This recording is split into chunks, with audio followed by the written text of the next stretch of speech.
Hi hello welcome back to my YouTube channel gem talkies.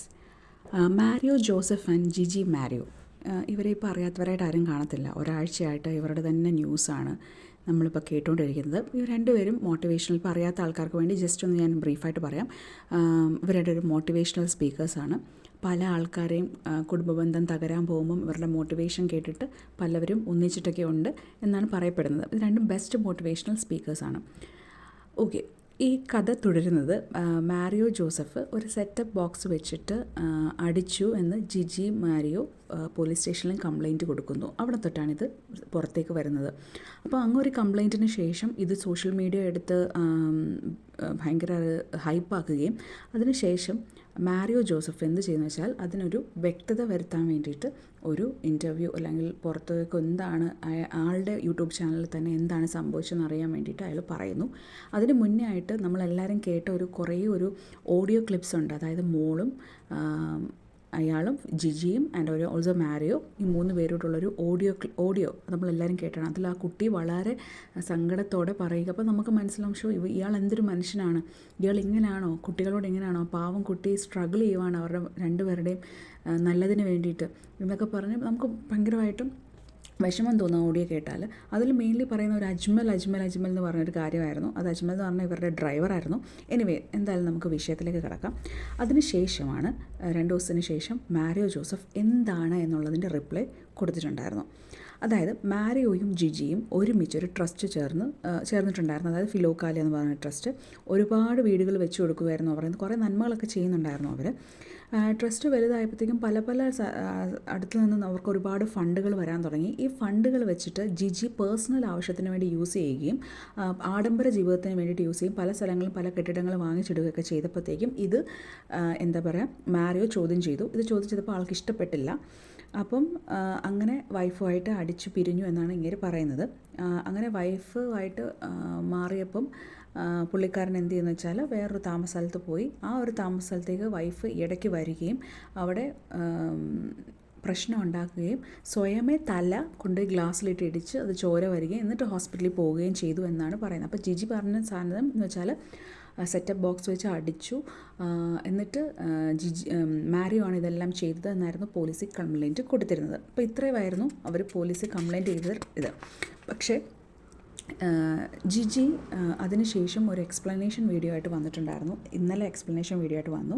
ആ explanation വീഡിയോയിലായിട്ട് പറയുന്നത് എന്താണെന്ന് വെച്ചാൽ ദ മെയിൻ ഇഷ്യൂ നടക്കുന്ന ജാനുവരി 20 പാരലായിട്ട് ഫിലോക്കാലെ ഫൗണ്ടേഷൻ ഓൾറെഡി ഉണ്ട്. ആ ഫിലോക്കാലെ ഫൗണ്ടേഷന് പാരലായിട്ട് അവർ വേറൊരു ട്രസ്റ്റ് തുടങ്ങി. ജിജിയെ അറിയിക്കാതെ ഒരു ട്രസ്റ്റ് തുടങ്ങി. എന്നിട്ട് അതറിഞ്ഞപ്പോൾ ജിജി ചോദ്യം ചെയ്യുകയും 6 മാസത്തോളം ഈ ഒരു ഫിലോക്കാലെ ഫൗണ്ടേഷൻ്റെ ഒരു പ്രവർത്തനങ്ങളും മുന്നോട്ട് നടക്കുന്നില്ലാത്തത് കൊണ്ടാണ് ജിജി അത് ക്വസ്റ്റ്യൻ ചെയ്തപ്പോഴത്തേക്കും, കാരണം 30 വീടുകളെങ്ങാണ്ട് വെച്ച് കൊടുക്കുന്ന ഒരു സാഹചര്യം ഉണ്ടായിരുന്നു. അപ്പോൾ വീട് പണി ഒന്നും ആയിട്ടില്ലാത്തത് കാരണം ഇതിനെ ചോദ്യം ചെയ്തപ്പോഴത്തേക്കുമാണ് അപ്പം ആ ഒരു ഇതിനെ വാദത്തിനെ തള്ളാൻ വേണ്ടിയിട്ട് മറ്റേ മാരിയോ ഒരു വീഡിയോ ഇട്ടിട്ടുണ്ടായിരുന്നു. അതായത് ട്രസ്റ്റ് പ്രവർത്തനങ്ങളെല്ലാം, അതായത് വീട് വെച്ച് കൊടുക്കുന്നതെല്ലാം കൃത്യമായിട്ട് നടക്കുന്നുണ്ടായിരുന്നു. അതിൻ്റെ ചെക്കുകളൊക്കെ മാരിയോ ആ വീഡിയോയിലേക്ക് കാണിക്കുന്നുണ്ട്. അപ്പം ഫസ്റ്റ് കള്ളം പൊളിഞ്ഞു ജിജിയുടെ. സെക്കൻഡ് പിന്നെ ജിജി പറയുന്നത്, ഒരു വീഡിയോ ഇറങ്ങിയിട്ടുണ്ടായിരുന്നു ജിജിയെ കൂട്ടാതെ ജിജിയുടെ ക്യാബിനിൽ ആൾക്കാർ, മാരിയോയും അവരുടെ ട്രസ്റ്റിലുള്ള അംഗങ്ങളെല്ലാം കൂടെ ചേർന്നിട്ട് ഒരു മീറ്റിംഗ് നടക്കുന്നു. ജിജി ആണെങ്കിൽ പുറത്ത് നിന്നിട്ട് എൻ്റെ ക്യാബിനിൽ ഇറങ്ങൂ, തുറക്കൂ പ്ലീസ് എന്നൊക്കെ പറഞ്ഞിട്ടൊരു വീഡിയോ വരുന്നു. അത് എന്താണെന്നുള്ളത് മാരിയോ കൃത്യമായിട്ട് പറയുന്നുണ്ട് എന്താണെന്നുള്ളത്.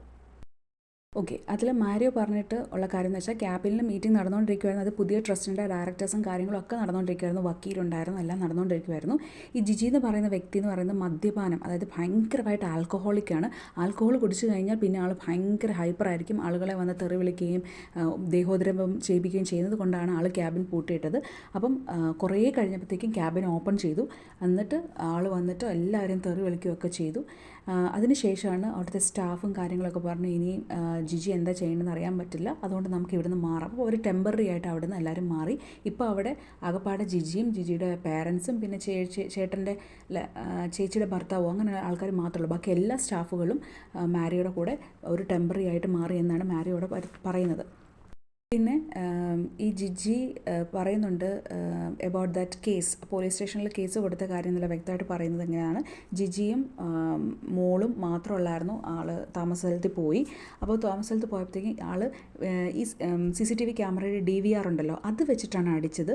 ഫോൺ തല്ലി പൊട്ടിക്കുകയൊക്കെ ചെയ്തു. ആ ഇൻസിഡൻറ്റ് കഴിഞ്ഞപ്പം മോളാണ് റിലേറ്റീവ്സിനെ വിളിച്ച് 20 മിനിറ്റ് കഴിഞ്ഞിട്ട് റിലേറ്റീവ്സ് വരികയും റിലേറ്റീവ്സ് നോക്കുമ്പോഴത്തേക്കും തലയിൽ കൂടെ ചോര വരികയും കാര്യങ്ങളൊക്കെ ചെയ്തു. എന്നിട്ടാണ് അവർ എന്താ പറയുക ഹോസ്പിറ്റലിൽ പോകുന്നു. ഹോസ്പിറ്റലിൽ നിന്ന് പോലീസ് വരുന്നു, സ്വമേധയാ കേസ് എടുക്കുന്നു എന്നാണ് പറയുന്നത്. അത് സെറ്റപ്പ് ബോക്സ് അല്ല, DVR വെച്ചിട്ടാണ് അടിച്ചതെന്ന് പറയുന്നുണ്ട്. പിന്നെ അതിൽ മാരിയോ പറഞ്ഞിരിക്കുന്ന കാര്യം എന്ന് വെച്ചാൽ തല കാണിച്ചത് ജിജിയുടെ തലയല്ല എന്നാണ് മാരിയോ പറയുന്നത്. ഓൾസോ ദ റിപ്പോർട്ട് അതിൽ സ്റ്റിച്ച് ഉണ്ടെന്നുള്ള കാര്യങ്ങളൊന്നും പറഞ്ഞിട്ടില്ല. ആ വാദം ജിജിയുടെ തള്ളിയിട്ടുണ്ട്. ഇതിൽ നിന്നൊക്കെ എനിക്ക് മനസ്സിലായ കാര്യം എന്ന് പറഞ്ഞാൽ ഇവരൊക്കെ എന്തൊക്കെയോ ഒളിക്കുന്നുണ്ട്. ഫുള്ളായിട്ടുള്ള കാര്യങ്ങളൊന്നും പുറത്ത് വന്നിട്ടില്ല. ഇനി ഇത് പോലീസുകാർ എന്താണെന്ന് വെച്ചാൽ തെളിയിക്കട്ടെ എന്നുള്ളതാണ്. ഇനി നിങ്ങൾക്ക് എന്താണ് തോന്നിയെന്നുള്ളത് യു ജസ്റ്റ് കമൻറ്റ്. അപ്പം thank you so much for watching. എല്ലാവരും സബ്സ്ക്രൈബ് ചെയ്യണേ.